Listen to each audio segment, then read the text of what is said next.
all leads back to control. The government controls what we eat. They control what we think. They control what we feel. And then we wake up one day and be like, damn, I got...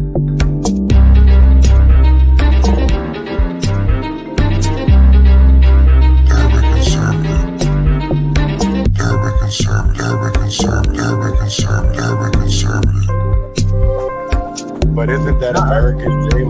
That American dream is because there's more people that live that type of fucking American reality.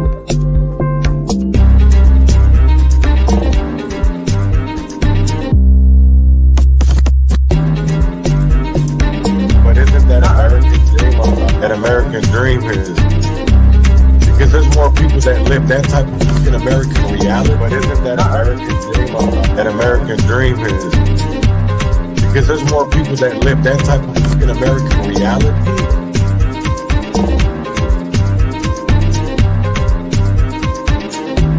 QAnon, my futon, hold it up and smoke it.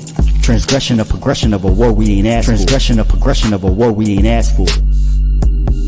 It's madness, yo. All the things that we could talk about. Call it. But let's talk about these urban circumstances real quick. And basically, it's the we got this. So Revolutionary. With a frosty hand, Muhammad is the famed name, forever stand. Standing on royal fusing of justice for the few, ridiculed by the pale terrorists bent on genocidal obsession, rooted in fear of neglection and abandonment, fueled by nightmares of ancestors' jealousy.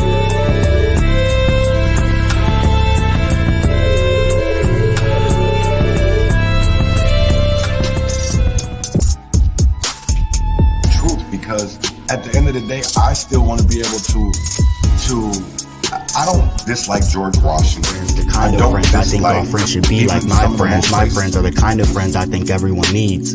My friends see the things at times I don't see. My friends hate the police.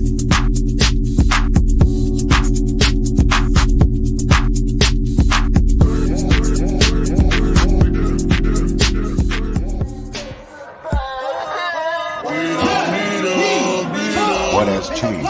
Are deemed the criminals, and the blacks are deemed the criminals. Shut up and help. Reflection ain't nothing but the inner child trying to see you. You gonna look? You gonna pick up that book? Lord, keep me far from the faith. Guide me through night and day. Teach me your ways. Show me the righteous way to sway. Lord, can you teach me, please? Show me the way, I'd say.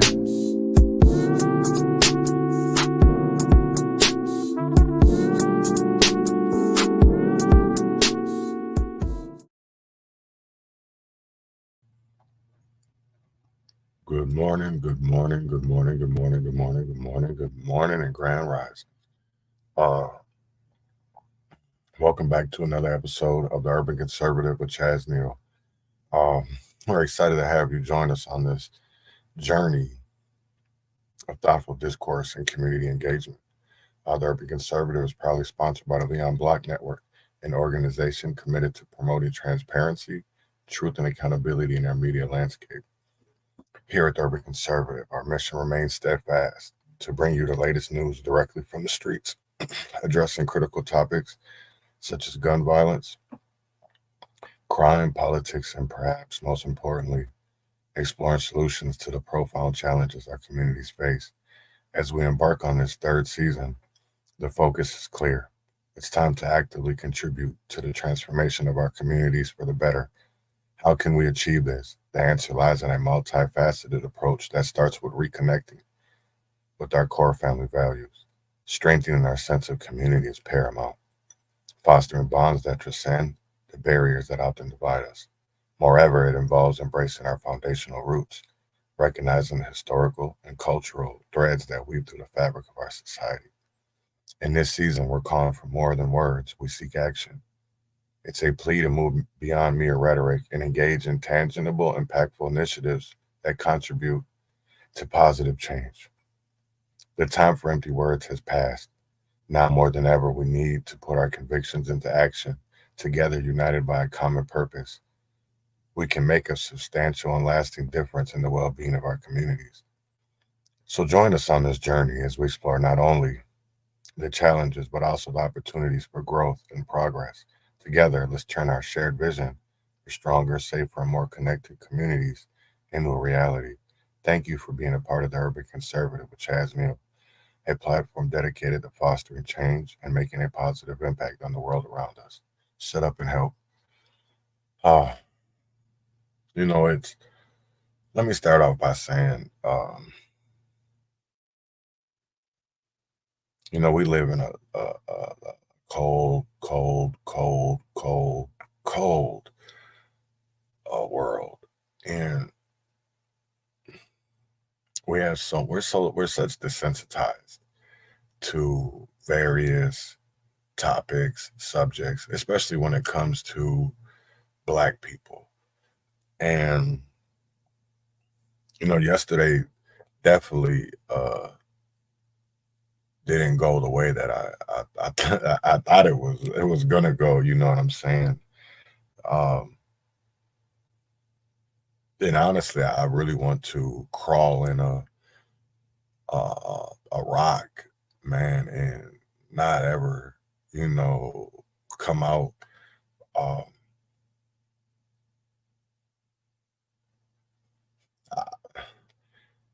I don't even honestly know what to say. I just know that, me coming on here and expressing myself and just getting out my frustrations in an educational and an informative type of way, instead of just lashing out and being ignorant.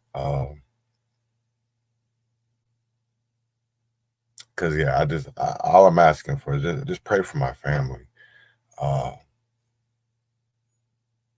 don't know if I'll ever going to be ready to talk about this, because for me, it goes deeper than just to what happened yesterday. And, I just want to tell people that grab your loved ones, man, because I'll tell you right now, life is short, and you can't make up for things once something is gone.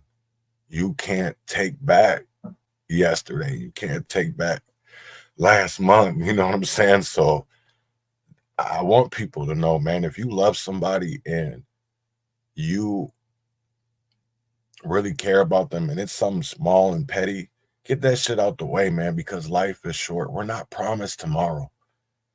I'm not promised noon today. And that's one thing that I'm learning, and I hate that it's always, you got to learn it the painful way, man, instead of just learning it easy. But I just want to say this, is that I want people to don't take this shit for granted. Don't take it for be grateful of the people that you have around you. Be grateful for that love, that unconditional love that you have. And if you're holding grudges, get over that shit. Get over it. Because life is short. It comes, it goes. And I know there's a lot of people in this world that wish they could take back some time or go back in time and change some things, and to realize that you can't, and it's that moment is gone. It's hard to move forward. But so I really don't have nothing for Black History. I'll make it up tomorrow. I am tomorrow at 1 p.m. Central Time. I am having a conversation interview with Robert Davis who is a wrongfully convicted inmate out of Akron, Ohio. He will be on. I've had him on before. So basically just have a conversation to catch up, see what's going on, how is his case going, and just basically get some more backstory and see, you know, how we can help Robert. So tomorrow, 1 p.m. Central Time, tune into that. Now let's get into the show. So Comic Crossroads, Unveiling Responsibility and Impact in Stand-Up. Now, I feel like we've came in a crucial time of, you know, people will get up and stand up for certain things, but then when it comes to other things, they just look the other way and be silent about it. And I feel like that's why we don't get any change or any accountability, because nobody wants to hold anybody accountable.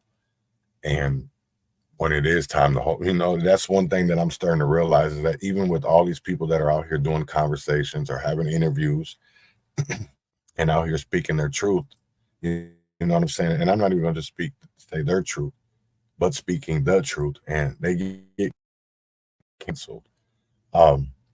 So this morning you had I don't know what to call it, interview, whatever. I don't know what Willie D calls himself, but I want people to listen. So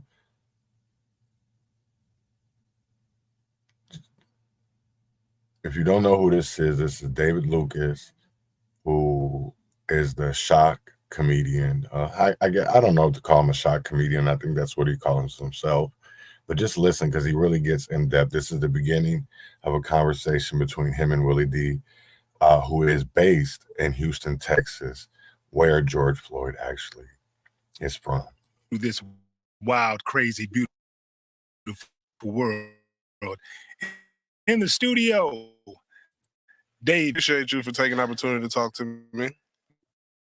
Man, you've had an interesting week. Yeah. It's been an interesting week. It's been a very interesting week. For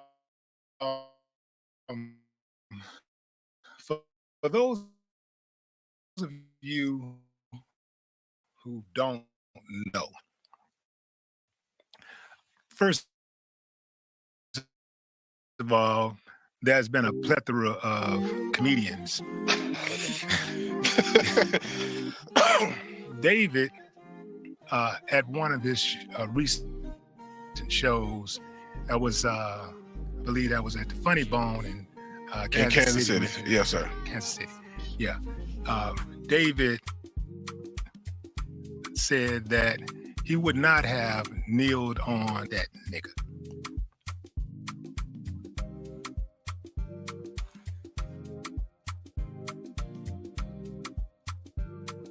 For context, he was heckler. It's the black heckler was very irritating. So, me understanding comedy the way I understand comedy, I know you had to go in and try to eviscerate him. I get it. Yes.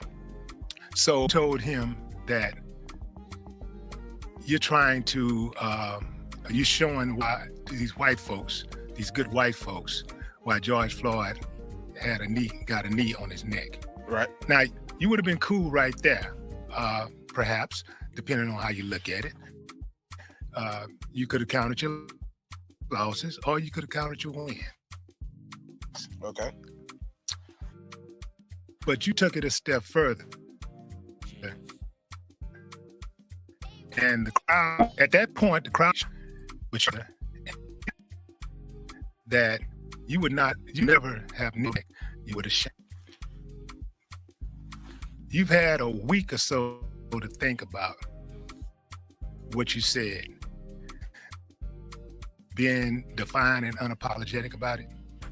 I'm an advocate for free speech, right? Okay. The great Patrice O'Neal said that a funny joke and a bad joke come from the same place. So that was my attempt at comedy. Explain it. It was to get shock value. I'm a troll. You heckle me, now I heckle you. I talked to George Floyd's brother. When? Sunday. Trey, you know Trey? Yeah. Trey the Truth? Yeah. I think he said he's George Floyd's brother or cousin or something. I'm not sure what the relationship is, but I know Trey. Shouts out to Trey. Trey the Truth. Yeah. And I told him, I said, Trey, if I upset you personally, because that's your relative, I apologize.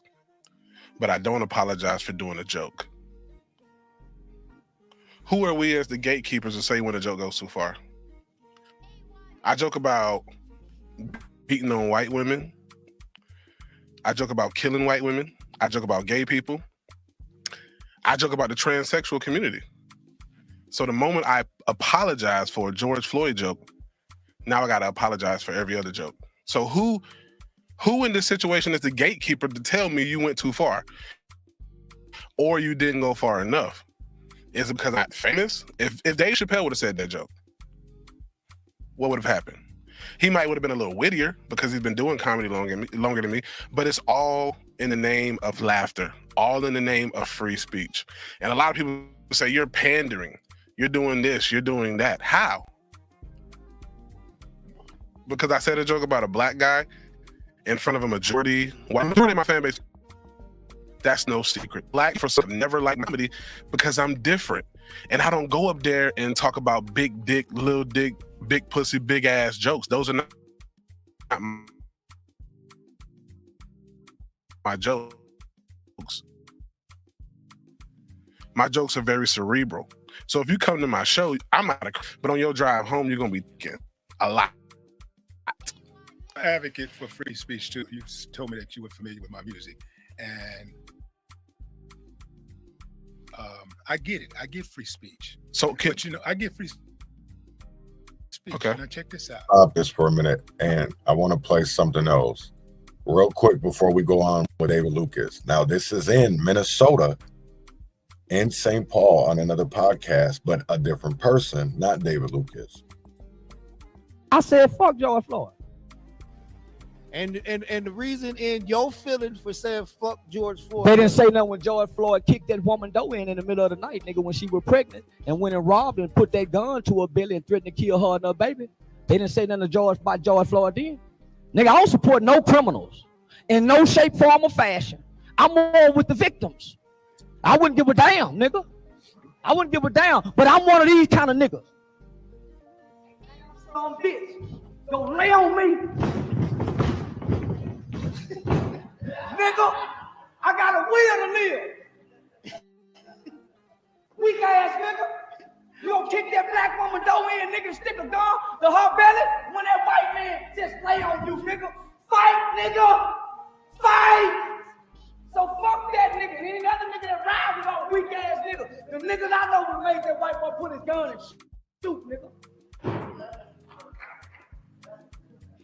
Fuck you talking about, nigga. Same with Mike Brown. Don't no nigga throw his hands up in the air and white boys on your back choking you, nigga. Fight. Weak ass niggas. I don't give a fuck. I killed a white man, nigga. A white man. A white man. A white man, nigga. A white man, though. Okay. Niggas easy to kill a black man. You niggas ain't rose up not one time for your race. George Zimmerman. Nigga ain't putting down hit out on George. But you niggas killing each other every goddamn day. Nigga, when George living, George Zimmerman living, you burnt your city down. So that's one take. And then you have David Lucas's, who, but I want people to realize though, is that Charleston actually said this in Minnesota. In Minnesota. And got no blowback for coming into a place that was where the Minneapolis Police Department killed George Floyd, right? And you didn't have activists like you have now, because that's what I'm going to call them, because you had the DL Hugleys, you have so many other Sir Major, you have all these other organizations and so-called, this is what I'm going to call them, paid grifters, coming out and publicly saying something, to even calling this man's mother, to getting his family involved. And he does make a point. He's a comic. So if he apologizes for making a joke about George Floyd, he's going to have to go back and apologize for the jokes that he's made about gays, that he's made about trans. You know, I don't know what Trey the Truth is to George. That's the connection that I've never heard before until just watching this interview. So that's news to me. But let's get back into David Lucas and leave your comments in the chat.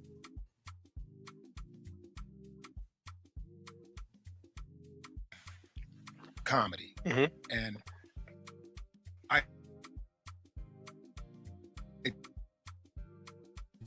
do know that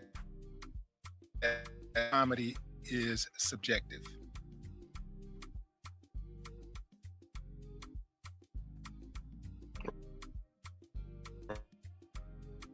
Right.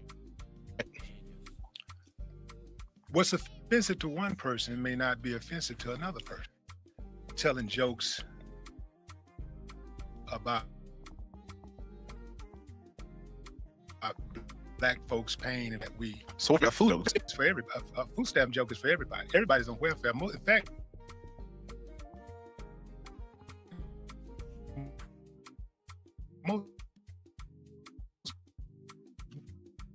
most white people are on welfare. So white people. I mean, I'm not trying to argue this. I'm just saying, like, it's offensive to somebody. Right.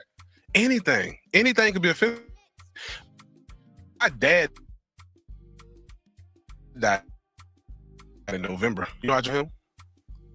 You know, well, but people are saying that George Floyd. So how can I the Floyd and you want me to feel his pain? Why can't I talk about it?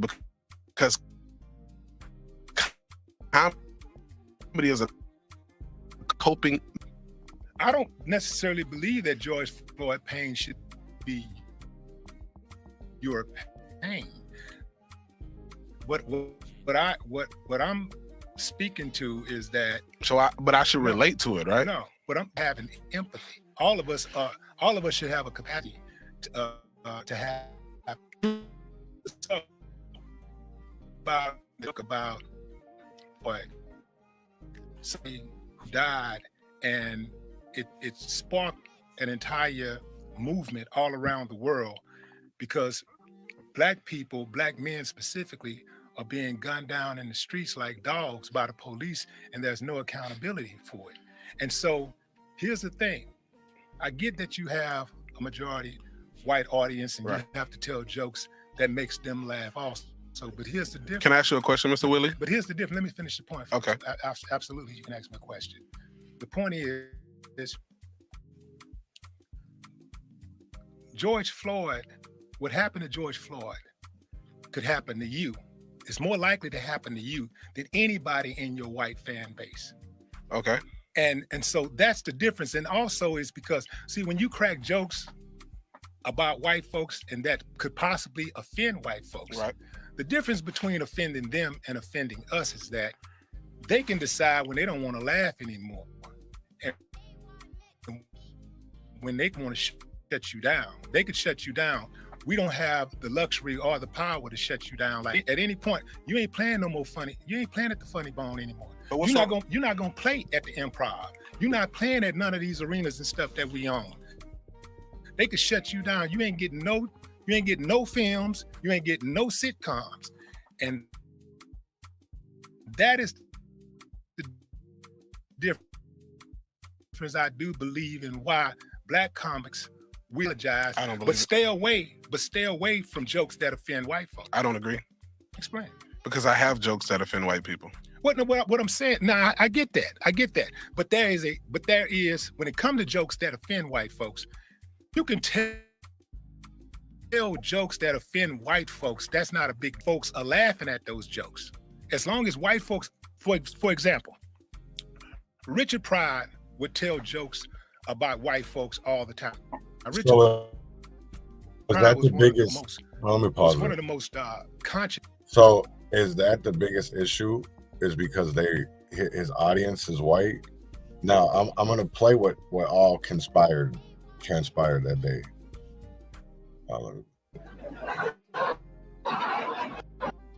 Oh man, all these fucking good ass white people at my show. And you wanted to show them the reason George Floyd got his neck nailed down.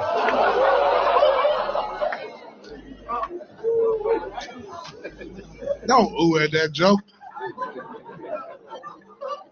It's just a joke, man. I would have never kneeled on George Floyd's neck. I would have shot that nigga. That was making us look.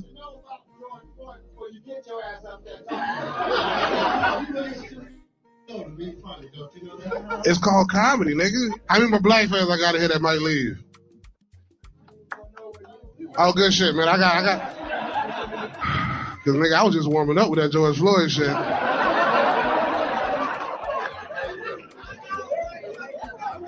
You ready to go? All right, baby. Okay. All right, you offended too, baby, with the braids?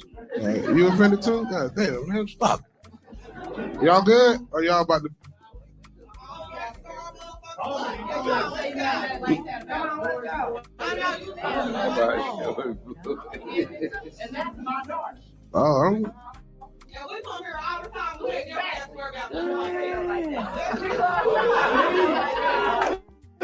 I like Kyle Rittenhouse too.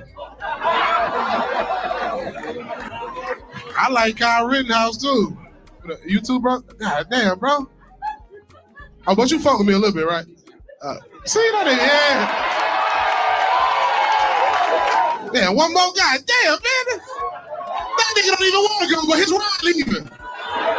He don't even want to go. He like, man, I don't like George Floyd either, man. That nigga had fentanyl. God damn, you gotta stoop low for a joke. George Floyd would have robbed. Whoops. So there is, and I know that's only a minute, and I know there was other things that were, that were said. But like you said, he was trolling. He was, and I don't understand why we got so much other shit going on in the world. And like, I get it. Shit needs to be talked about. I'm not saying that it shouldn't be, you know what I'm saying? But I just don't understand it, because we literally have kids dying every day. We have babies dying every day. Just yesterday, you had a parade for the Kansas City Chiefs. 22 people were shot. Let's say injured. 11 kids injured. 9 shot. Why aren't we talking about that? Why aren't we discussing? It's Black History Month, and we're discussing a Black comedian doing a show at a comedy club, which he gets paid to do. And it's brought it to national attention of where we have a water crisis in Flint, Michigan, Jackson, Mississippi. We have bodies that are buried behind a police department in Jackson, Mississippi. We have corruption in a juvenile facility in Angola, where they have until tomorrow to get the juveniles out of there, with nowhere to take them because it is inhumane conditions. And yet you don't see that anywhere being talked about. It's like, what do we really stand for? Because I hear a lot of people saying that if you stand, what is the saying that goes? A man who stands for I don't even know how to sit, because it's so condescending to me. But oh yeah, if you don't stand for something, you will fall for anything. And all I hear is that when people say that, it suggests to me that showing that having strong principles and beliefs helps prevent being easily influenced or swayed by various ideas. Without a firm stance on something, one might be more susceptible to adopting opinions without critical evaluation. And I see a lot of people that are doing that because at the end of the day, we don't look at shit through a lens. We just look at it through how people tell us to look at it. We don't do our own thinking. We don't do our own research. We just, what do they call that when you, bandwagoners? That's all we do because people don't read. I'll tell you this, that just even looking at all the bills that have been introduced this legislative session, I think there's like almost 513 in 3 days that were introduced. And a majority of them didn't have shit to do with the gun violence, the poor education, the homelessness. No, it didn't have nothing to do with that. It didn't have nothing to do with the fact that our shelters are overran, that our streets are overpopulated in some areas, that people are in despair, mental health is all out of whack, people aren't able to get their medications. We're in such a crisis, and even our state legislators ain't even thinking about us. Because they're literally going up and arguing and debating and pissing and whining. I'm not about a school resource officer, right? Where was all of this when, because I was growing up, we had school resource officers in school. Shit, I used to go through a metal detector to get to school. I had to get a wand. And honestly, I don't even believe that the threat was inside the school majority of the time, but literally I'm being worn down every day I go to school. But literally now we have people that are going to the school to shoot. And when are we going to stand up and say something? And I'm not saying that putting school resource officers are the answer. I don't know what the answer is, because obviously law enforcement isn't, because we've seen what happened in Utah. So where do we go with it? Where do we go with any of this shit, to be honest? Because they literally, I just seen a report last night about police departments in Minnesota and how, I think it was since 2017, 35 police departments have closed. And it was like, damn, really? But then when you think about it, you don't ever hear the county sheriffs crying about or whining that they need people. That's one thing that I don't, but you see police departments. So what's really going on? Do we have a officer shortage, or are police officers just becoming sheriff deputies, are branching out to get away from the major cities? Because what police departments are really suffering the most? Major cities. Where has the highest crime rates? Major cities. Impoverished areas that they don't even want to talk about, but yet they'll say all this money's going over there. You know, and that's what makes me sad, is when that people can't even realize that if we really stood for something and not fell for anything, we would really actually have change in our community. But because we don't want to do our research, we don't want to go vote, we don't want to educate ourselves about policies, we don't want to educate ourselves about how to make change, how to stand up and be self-sufficient instead of having to beg or pander to somebody for help. Because that's what we've been doing for years. And I'm really starting to realize and see why we're like that, because we're comfortable being the way that we are, because of the simple fact we've been programmed. We're okay to be like this, to be, oh, you know what I'm saying? Oh, it's okay. Next time will be your chance. It'll be your shot next time. Why do I gotta wait till next time? When I have the same ability, the same drive, the same motivation but because of maybe something that's, here's the thing of it is that bugs me, right? Because how can somebody have the same credentials, but then when it comes down to it, they always end up choosing that one person? It never really doesn't go on the basis of credentials, because if that was the case, if we were going off of merit, why do we gotta look at people's race, right? I mean, sometimes you can tell a person's color by their name, right? They're a Johnson, you usually predict that they're white, or not white, black. And if they're, Anderson, you're like, oh, he white. But at the end of the day, you never know, because they're all white names, and that's what we have to remember too. So that's what bugs me about a majority of selected, not elected. No, you're correct, Robert. You're correct. It is. They are selected, and that's the problem. I don't understand why we don't fight back. And it makes me, why are people so scared?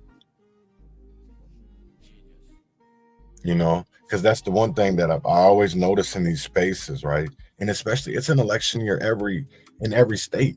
It's an election year, right? But I hear everybody talking about Trump, but nobody is talking about local. Nobody is talking about local. And I see a lot of legislators retiring or saying that they're not running for re-election, and nobody's watching it, because I definitely don't see, regardless, because here's the thing of it is, I'm gonna tell you right now that if you're a Democrat, I'm not going to vote for you. I'm not going to push people to vote for you, for the simple fact of we've been that route, and I think we need to take a different direction. But I want to see people that think outside the box and think differently than the normal. Even when it comes to these so-called socialists or progressives, they're not progressives at all, because if they were progressive, it would be about the people. It would be people over profit, people over property, but it's not. It's always property over people, or profits over people. It's never about the people. They'll say it is all day, but if it's about the people, why are we suffering? Right? That's what nobody wants to talk about. Why are we suffering? Because they say we have a homelessness issue, right? How do we have a homelessness issue when you have so many available units? That's the one thing that trips me out, because one thing of listening to Minneapolis, the city council, and then watching the county commissioners, right, is, yeah, they do have a very big homeless population. I definitely will give them that. They have a really big homelessness population. But then when you look at available units, it's like 10 times the number of homeless people. So it's like, damn, why are people home? But then yet they'll say, oh, we got to build more. Why do you got to build more when you already have enough units for people that are homeless, plus if other people wanted to move here? So I don't understand the whole thinking and the whole vision and the whole narrative of that we have to build more housing, when to put the homeless people in when we already have enough available units. That's one thing I'll never understand. I'll never understand that. But I mean, I do understand it, because if it don't make dollars, it don't make sense. And the more you build, the more money you make. Taxes, there's revenue. So I mean, to them, it's probably a win-win. But to us, it's not. It's just like what I was saying yesterday. What trips me out, even about Camp Nyoski, they just put all those people that were in that encampment into housing. They're saying all 98. So my question is, why are they still asking for porta potties and all that? Like, if they put all of them in the housing, why are the camp still asking for porta potties? I don't think you need a porta potty in an apartment. Or, you know what I'm saying? Like someday this ain't making sense to me in all of this. And of course, nobody's gonna ask questions or shit. I was even shocked that I seen last night that the state did say that they were investigating a few groups. And it made me wonder, like, damn, okay, so they're finally coming out publicly saying it. So I'm hoping that, this shit does, when you start shaking that tree, leaves fall. And I'm hoping that, they continue to shake the tree so that these leaves keep on falling, because people are starting to pay attention. I will say that people are starting to pay attention. And I will say this too, if people didn't watch yesterday's education committee, when you had this young man come up there from Robbinsdale Cooper and was talking about school resource officers, I understand what he's saying. There comes a point in time when, like, it has to be about safety. And if they're not allowed to do, police are not allowed to do certain things outside of school, why should they be able to do them inside of school?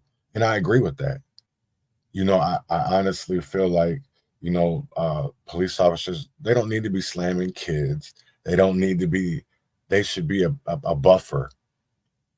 You know what I'm saying? Because, okay, my thing of it is, you go to a nightclub or you go to the mall, security ain't so quick to sit there and try to, at least the security that I've seen and been around, they're not quick to sit there and slam you on the ground or, I've seen some bogus ones, but I've never seen it to where I feel like the use of force had to be involved. It was always being able to be de-escalated before that, either from the people around the person that's getting into it with security, or just the person himself in security figure it out some form, some way, somehow, without the involvement of violence or use of force, right? So why would a police officer need to be in a school? And I get it, because there's some fucked up shit that's happening right now, because I think there was one out in Minnetonka, I think there was, where the boy got stabbed in class, or you've had in Mankato, we've seen St. Louis Park, we've seen so many other we've seen some schools in St. Paul, Rochester, that have had big fights, that have had fights. And would law enforcement have made any difference in those instances? We'll never know. You know what I'm saying? Because I honestly believe at the end of the day, if we always do that shoulda, woulda, coulda, instead of just always thinking about doing the right thing, we'll always go wrong. If that policy isn't written correctly and it's for the benefit of the people, we're always going to have wrongs in it. We're always going to have wrongs in it. It's just like, John Till, and big ups to him, shared a video this morning, a Black's Law book, and it's the law dictionary that they go by, and the definitions and things like that. And I was looking at that shit, just listening to it, and I was like, holy shit, wow, they do need to get them help. And what's crazy is, and I'm gonna go back to talking about this video that John Taylor shared with me this morning, is that yes, they do need to get help, because at the end of it, but these programs, they have to be done right. They can't literally just put these kids in here and deal with, you want to say that they're mentally ill, or you want to say that they're behavioral, when at the end of the day, they just need to be taught and loved differently than what the norm is. Because I see that a lot, even with kids today in middle school or elementary school. You have kids that maybe have trouble focusing, so they'll call them ADHD, but don't want to look down any deeper than what maybe really is going on. Maybe they're not comfortable around in that setting of reading, or maybe they have, post-traumatic stress disorder, because we got to think about generational. What have the parents been through? Because this shit is hereditary. And we got to think about all the trauma that our ancestors have gone through before us. Nobody ever wants to think about that shit because we as people don't think about that shit. We only look at what's in front of us and we definitely don't want to know the whole story. We only want to know bits and pieces. That's it. Because I'll tell you right now, once you get the full story about a person's life, 9 times out of 10, it came from some trauma. It came from some type of incident that has sparked fucked upness in their lives. And some people come back from it, some people don't. But it all depends on how you face it too. And that's why I'd rather face it with truth than to sit here and be lied to sit here and word played. I would rather just get it raw, because if we don't get it raw, we'll never get anywhere. We'll never get anywhere. And to be honest, a lot of the legislators that put certain ordinances or authored certain bills aren't alive anymore. And we need to repeal them. We need to get rid of them. We need to rewrite some shit, because our youth are suffering right now and we're leaving them behind. Because the way it seems like we could give 2 fucks about them. Like we could give 2 fucks about the future of America, but we're leaving them because we're going to leave it in a fucked up place. A fucked up place if we don't get this correct. Because I need people to pay attention, it doesn't matter if they're red or blue, because at the end of the day, I feel like, it's crazy. I want people to think about this, right? Bloods and Crips were started by black people, right? Black men. But yet disliked each other over what? Colors, red and blue. Now, when it comes to Democrats and Republicans, why do they dislike each other? And who started those political establishments, those parties? White people, white men. And found ways to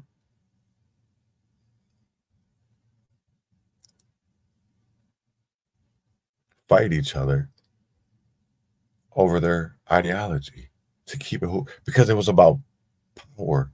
It was about them in control, who's in power, right? It's all about, if you look at these political parties and you look at their mission values, their statements, their whatever it is, this shit's called, their mission value, their mission statements and their values, this shit blows your mind, because it's like, do these people even really understand? Because we fall for it year after year after year after year after year after year after year. And it's like, when are we going to wake up and see that it doesn't matter if it's red, it doesn't matter if it's blue, it's still the same thing. It's still the same thing. All you're getting is heads or tails. And I fully did understand the lesser of 2 evils, but honestly, are Democrats really the lesser of 2 evils? When they bunch us in and make us basically disfranchise from really knowing who we are. And the Republicans do the same shit too. They don't want black people to be prosperous. They don't want us to be empowered. They do want us to be self-sufficient. I will say that. I don't see, because to me, I don't really see, if you call a Republican a racist, right, because of their policies, how can you not call a Democrat a racist because of their policies? How can you call Donald Trump a racist but not call Joe Biden a racist? That's really what I want to know. When you look at the policies at play that they both have, I'm not going to say they authored or whatever, but who have chiefed behind or who have stood up behind certain legislation, how is that not racist? How can you not see them in the same eye? Because what we're told, or because of what we see and know? That's really what I want to ask, and I want people to know, right? Is ask yourself this: growing up, you look at if you live in a big city, and I grew up in Minneapolis, and when I look back at the history of Minneapolis, that's why I say failed democratic policies, right? Because in Minneapolis, that's who's controlled that area since I've been born. Is Minneapolis. It's Democrats have controlled that area.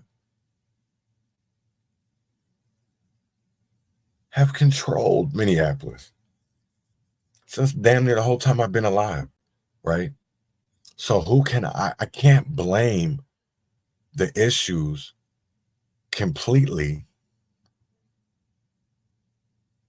on Republicans when I live in a Democrat controlled area, and and people have been for years. It's been dominated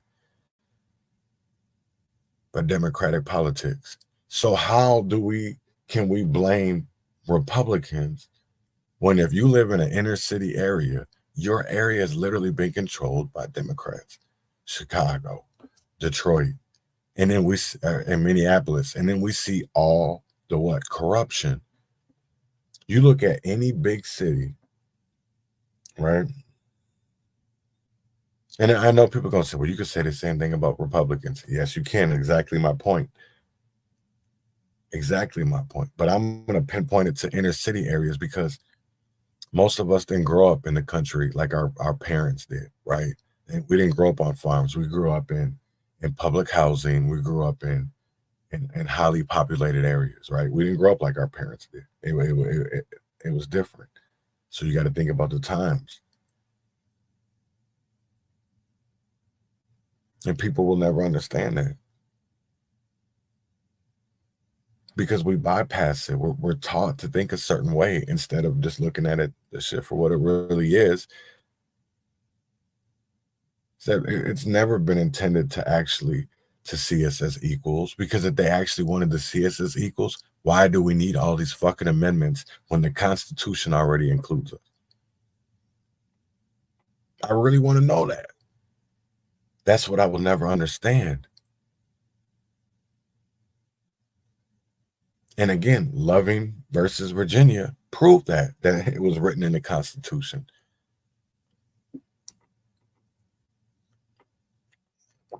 Because they took it to the Supreme Court and won. They didn't have to have legislation written for them to be married. No, because our Constitution gave them that right. The rights as them being American citizens gave them that right.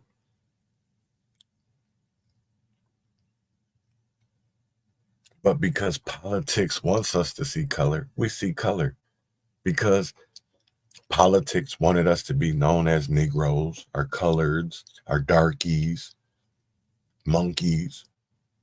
That's never been our fucking decision. Just like they tell us nigger's bad. Just like they tell us all these words are bad. And some people will look at us and be like, what? How is that bad?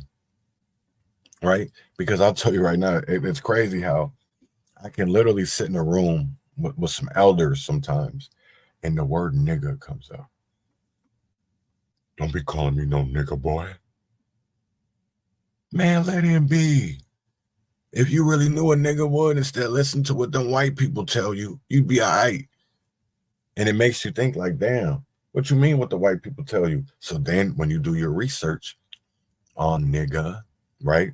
Because here's the thing of it is, Spanish, you know how black means? Negra, if you were a woman, and Negro, if you were a man. Oh, wait, Negro if you're a girl, Negro if you're a boy, right? Then you go to Africa, where we came from, our ancestors came from, right? Nigga over there means king. But yet, we were taught that nigger, they talking about us. But then when you look it up in the dictionary, it means ignorant. So what's really the truth? Because I know, that's why I don't get offended when people say the nigger word, because I'm not ignorant. right? I'm not ignorant. So call me a nigger. Call me whatever the fuck you want, right? Because it's just a word that obviously the definitions and the meaning can change over time. So why the fuck do I care about some words y'all want to call me? Why do we care? Why should we care about names that they came up with to sit there and change the definition or meaning behind it? Make that make sense to me. And that's exactly what I learned this morning from that video from John Tell. And I hope that he does it on the colonizer's coffin, because it is something that I think needs to be talked about, is how when you look up, they've geared it so that we can forget about who we are. And we still won't call it out.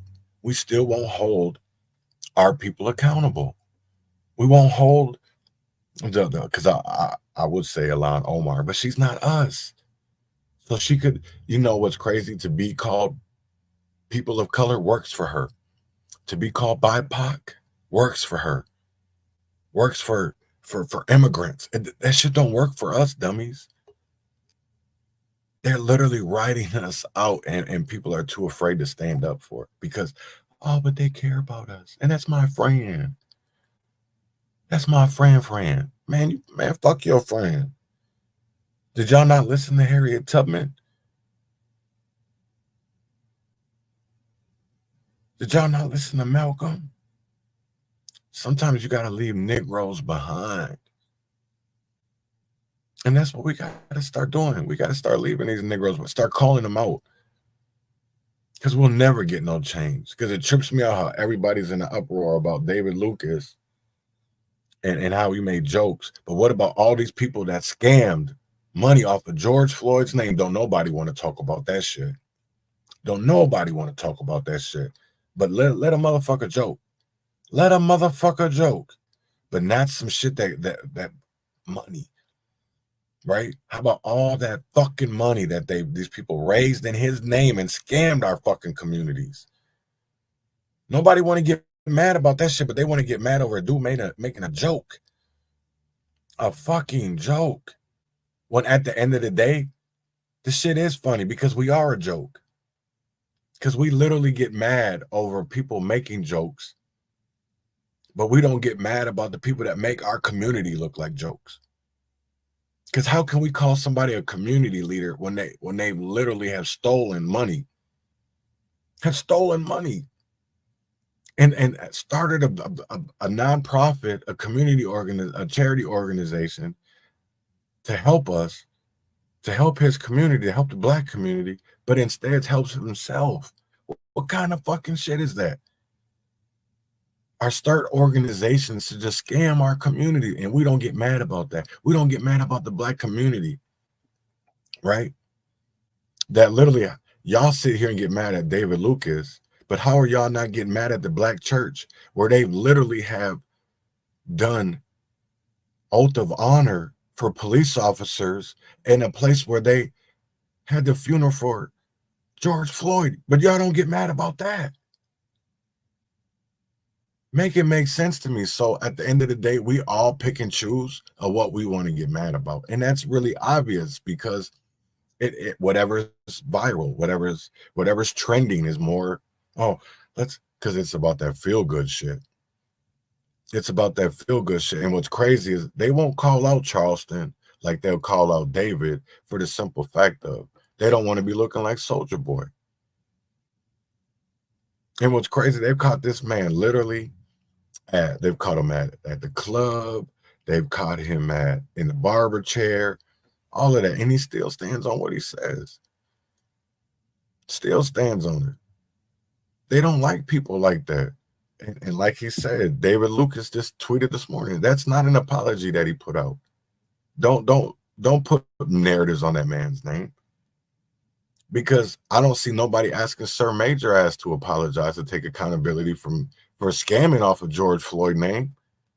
But y'all don't want to talk about that shit.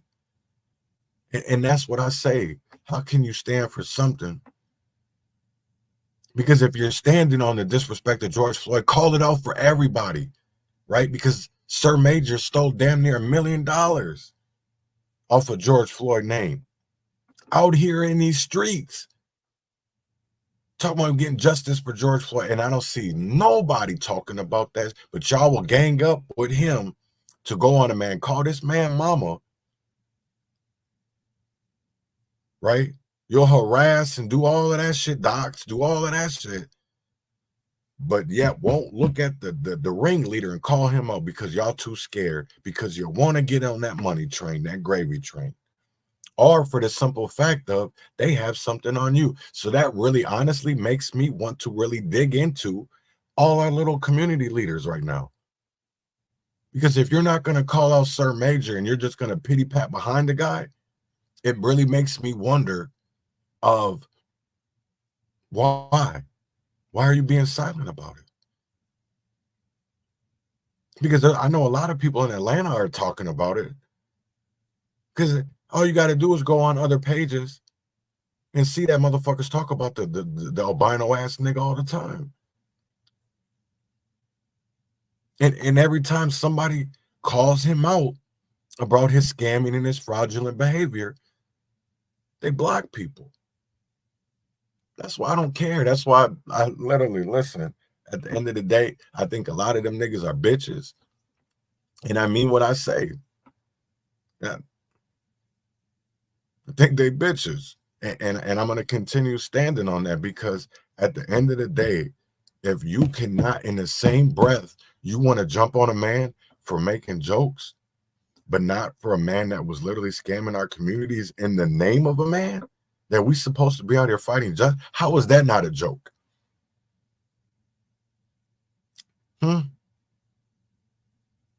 Make that make sense to me.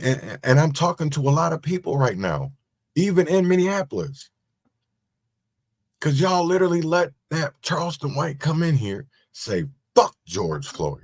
And I didn't see nobody said nothing. Nobody just looked at, because a lot of, honestly, I don't even think a lot of people even knew about that artifact that he even brought up Mike Brown in that same over St. Paul.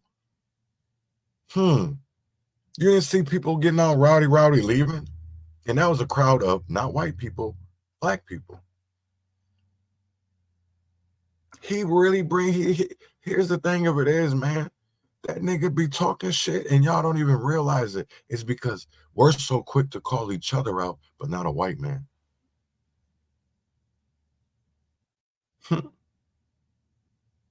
Who's the gatekeeper? Well, we can say this: freedom of speech. Freedom of speech. And until people really realize that, y'all stuck. Y'all the ones that are literally handcuffed and chained. Because y'all are scared to come out here and tell the truth. Scared to come out here and tell the truth. Because they know if that shit come out, it affects them. So that's why I think this whole shit, this whole movement, this civil rights, this motherfucking Black Lives Matter, any of this shit is a facade. It's a phallus. It's a fucking farce, because it's make-believe. Because if it was real, why don't we see the change? And the shit just keeps getting worse. So I'm going to end it there. I want everybody to have a great Thursday. Enjoy your Thursday right before Friday. Remember, tomorrow I'll be doing 2 shows, 9 o'clock and also again at 1 with Robert Davis, conversation/interview, whatever you want to call it. So I hope everybody has a great Thursday. Win or fail, freedom or jail, heaven or hell. Wish me well. Y'all have a great rest of your day. And I will see you here tomorrow, same time, same place. Don't forget to like, share, subscribe, and I'll see y'all tomorrow. Deuces. Urban Conservative.